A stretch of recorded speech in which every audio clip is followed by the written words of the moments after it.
কাছে জানতে চাচ্ছি যে আজকে বিএনপি নেতা জয়নুল আবদিন ফারুক বলেছেন যে ইসি পুনর্গঠন গভীর ষড়যন্ত্রের একটি ইঙ্গিত দিচ্ছে আর কি।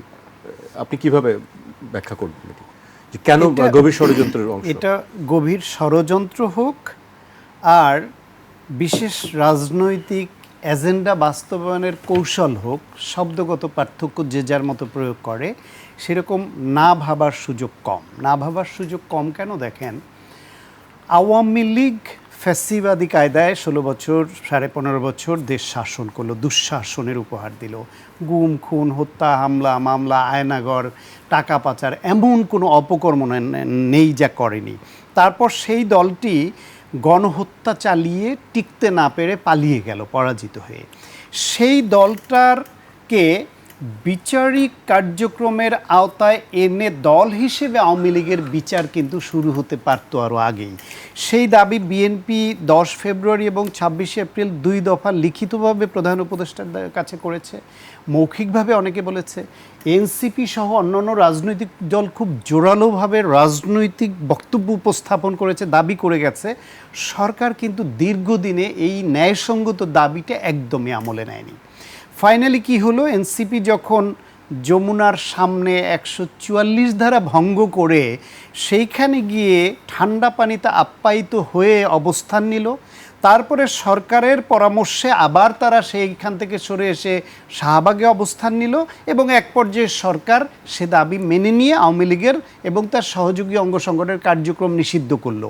এইটা কিন্তু আগেই এই রাস্তায় নামা ছাড়াই কিন্তু এই ন্যায়সঙ্গত দাবি তারা বাস্তবায়ন করতে পারত। এরপরে তখন থেকে এরকম সন্দেহ পোষণ করা হচ্ছিল যে এনসিপিকে নিয়ে কোনো একটা গোষ্ঠী বা সরকারের কোনো একটা অংশ খেলছে, যারা এই খেলার অংশ হিসেবে একটার পর একটা দাবি নিয়ে তারা এই রকম মাঠে নামবে। এটা হলো।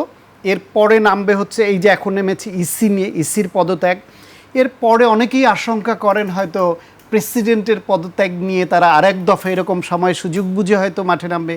তারপরে আরেক দফা হয়তো সেনা প্রধানকে অপসারণের দাবিতেও নামতে পারে। আমরা এর আগে হাসনাত আবদুল্লাহ সহ এদের টানাপোড়েন আমরা দেখেছি। ফলে এই যে খেলাটা, এই খেলাটা শুভ লক্ষণ বহন করে না। এই খেলার অর্থ হচ্ছে নির্বাচনকে পিছিয়ে নেবার যে আকাঙ্ক্ষা তাদের মধ্যে চেষ্টাটা, সেইটা অব্যাহত রাখা। এবং এই খেলায় শেষ পর্যন্ত এনসিপি জয়ী হবে না বিএনপি জামায়াত ইসলাম বা অন্যরা পলিটিক্যাল স্টেক হোল্ডার তারা বিজয়ী হবে, না সরকারের কোনো এজেন্ডা বাস্তবায়ন করতে গিয়ে তারা বিজয়ী হবে, সেটা জানি না। কিন্তু বাংলাদেশের গণতন্ত্র বিজয়ী হবে না, বাংলাদেশের গণতন্ত্র উত্তরণের যে যাত্রা সেটা বিজয়ী হবে না। এটা দীর্ঘায়িত হলে দেশের ক্ষতি হবে। পাশাপাশি দেখেন আজকে ইসি নিয়ে ওনাদের আপত্তি ছিল, আপত্তি তো অনেক কিছু নিয়েই ছিল। এতদিন তো তারা ইসি ঘেরাও বা এরকম মাঠে নামার প্রশ্ন আসেনি। কখন আসলো? যখন ইঞ্জিনিয়ার ইশরাকের বিষয়টা আসলো নির্বাচন কমিশন নিয়ে। নির্বাচন কমিশন ওনাদের দাবিতে পড়ে, চাপে পড়ে সরকারের ভেতরের যে এজেন্ডা বাস্তবায়নের কারো আকাঙ্ক্ষা, সেটার অংশ হিসেবে পদত্যাগ করলো। ধরেন পদত্যাগ করলে হোয়াট নেক্সট? আবার সার্চ কমিটি, আবার সবার মতামত নেওয়া, আবার ইসি পুনর্গঠন করা, নতুন করে গঠন করা, অথবা নতুন আইন চেঞ্জ করা, সংস্কারের যে প্রস্তাবনা সেই অনুসারে। তাহলে কতদিন লাগবে ইসি? সেই ইসি কার্যক্রম হাতে নিয়ে কবে নির্বাচন করবে? ওই একই সূত্রে গাথা দেখবেন নির্বাচন পেছানো একটা উদ্দেশ্য। আজকে যদি ইসির যদি এ কাজে পদত্যাগ করতে হয়, যে ইসির আপিল কেন করে নাই, তাদের তড়িঘড়ি করে রাত 10টায় গেজেট প্রকাশ, এটা নিয়ে যদি মনে হয় বা বিএনপির প্রচ্ছন্ন সমর্থন আছে, হিডেন এজেন্ডা আছে, এটা মনেই করে, তাহলে বিএনপিটা তো প্রচ্ছন্ন বা হিডেন মনে করছেন ওরা। কিন্তু এনসিপির সঙ্গে সরাসরি সম্পৃক্ত উপদেষ্টা আসিফ এবং মাহফুজ আলম ছাত্র প্রতিনিধি হিসেবে যারা গেছে, বলছি সেই ব্যাখ্যা দিচ্ছি। গোটা সরকারটাই যেখানে এনসিপির দ্বারা গঠিত বলে মনে করা হচ্ছে, কারণ প্রধান উপদেষ্টা একবার বলেন এই ছাত্ররা আমার প্রাথমিক নিয়োগদাতা। জীবন অবাক না করলে কে করবে? 28% মিল্ক ফ্যাটের অবাক করার সাথে ফ্রেশ মিল্ক পাউডার। জীবন অবাক করুক প্রতিদিন। প্রধান উপদেষ্টা বিদেশের এক স্টেজে ছাত্র প্রতিনিধি একজনকে তুলে বলেন আমাদের মাস্টার মাইন্ড। তাহলে সেই মাস্টার মাইন্ড, সেই নিয়োগদাতাদের দ্বারা এরা পরিচালিত হচ্ছে, সেই সন্দেহ তৈরি হচ্ছে। তাহলে সেই আসিফ মাহমুদ এবং মাহফুজকে পদত্যাগ করানোর ব্যাপারে যদি কেউ দাবি করে, সেটা কেন ন্যায়সঙ্গত হয় না? সরাসরি সম্পৃক্ত এই জন্য যে নাহিদ, আসিফ, মাহফুজ আমাদের আদিব এবং অন্যান্য যারা আছে এরা প্রত্যেকে সহকর্মী, একই সঙ্গে কাজ করা, একই সঙ্গে আন্দোলন করা, একই সঙ্গে জীবনের ঝুঁকি নেওয়া, একই সঙ্গে যুদ্ধে প্রাণপণ লড়াই করা, সেই তারাই তাদের একই সঙ্গে একমত হয়েই সরকার গঠনে তাদের সমর্থন এবং তাদের তরফ থেকে 3 জন প্রতিনিধি সরকারে পাঠানো।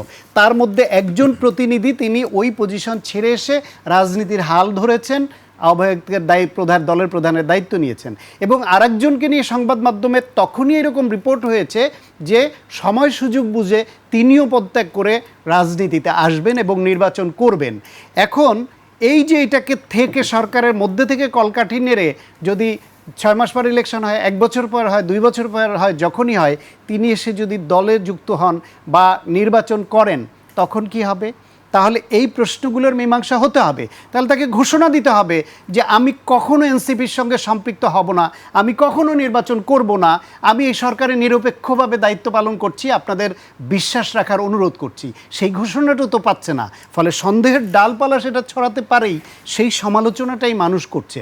ফলে এই যে নানান রকমের ট্রিকি গেম, এই গেম বাংলাদেশের মানুষের যে গণতান্ত্রিক অধিকার, মানুষের দীর্ঘদিনের যে ভোট দেওয়ার আকাঙ্ক্ষা, মানুষের যে মানবাধিকার পুনরুদ্ধারের যে আকাঙ্ক্ষা, গণ অভ্যুত্থানের পক্ষের সকল শক্তি মিলে দেশকে যে নতুন বাংলাদেশ হিসেবে পুনর্গঠন করা, স্বপ্ন পূরণের যে আকাঙ্ক্ষা, সব কিছু হোঁচট খাবে এবং অলরেডি হোঁচট খাওয়া শুরু করে।